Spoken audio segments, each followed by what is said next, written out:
Hi friends, ഇന്ന് +1 എക്സാമാണ്. കൂടുതൽ കുട്ടികൾ എഴുതിയത് അക്കൗണ്ടൻസിയാണ്. ബാക്കിയെല്ലാം റെയർ കോമ്പിനേഷനാണ്. അതായത് geography, music, social work, geology and അക്കൗണ്ടൻസിയാണ് ഇന്ന് വരുന്നത്.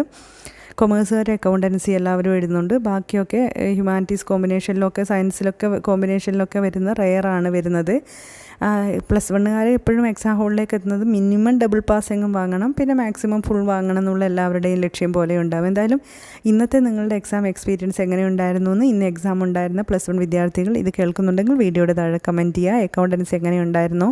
36 മാർക്ക് മിനിമം നിങ്ങൾക്ക് സ്കോർ ചെയ്യാൻ പറ്റും, അല്ല ഫുൾ 60-ൽ 60 സ്കോർ ചെയ്യാൻ പറ്റും. അതുപോലെ തന്നെ ജിയോളജി, സോഷ്യൽ വർക്ക്, മ്യൂസിക്, ഈ ജിയോഗ്രഫിയൊക്കെ നിങ്ങൾക്ക് എങ്ങനെയുണ്ടായിരുന്നു? എളുപ്പമായിരുന്നോ? പ്രതീക്ഷിച്ച് തന്നെയാണോ? അല്ല പാറ്റേൺ മാറി വന്നോ? മോഡൽ എക്സാം പോലെയാണോ? മോഡൽ എക്സാമിനേക്കാൾ ഈസി ആയിട്ട് തോന്നിയോ? ഹാപ്പിയാണോ? എക്സാം എഴുതി പുറത്തേക്ക് ഇറങ്ങുമ്പം മാക്സിമം എഴുതാൻ പറ്റിയോ? മാക്സിമം എഡീഷൻ ഷീറ്റ് വാങ്ങാൻ പറ്റിയോ? എല്ലാം നിങ്ങളുടെ ഇന്നത്തെ എക്സാം എക്സ്പീരിയൻസ് വീഡിയോയുടെ താഴെ കമൻറ്റ് ചെയ്യുക. അഥവാ ആർക്കെങ്കിലും ബുദ്ധിമുട്ടായി തോന്നിയെങ്കിലും ടെൻഷൻ ആവേണ്ട കാര്യമൊന്നുമില്ല. കാരണം ഇത് ഫസ്റ്റ് ഇയർ ആണ്. അടുത്ത വർഷം നമുക്ക് ഇമ്പ്രൂവ്മെൻറ്റിനും അവസരമുണ്ട്. മാർച്ചിലാകുന്നേ ഉള്ളൂ.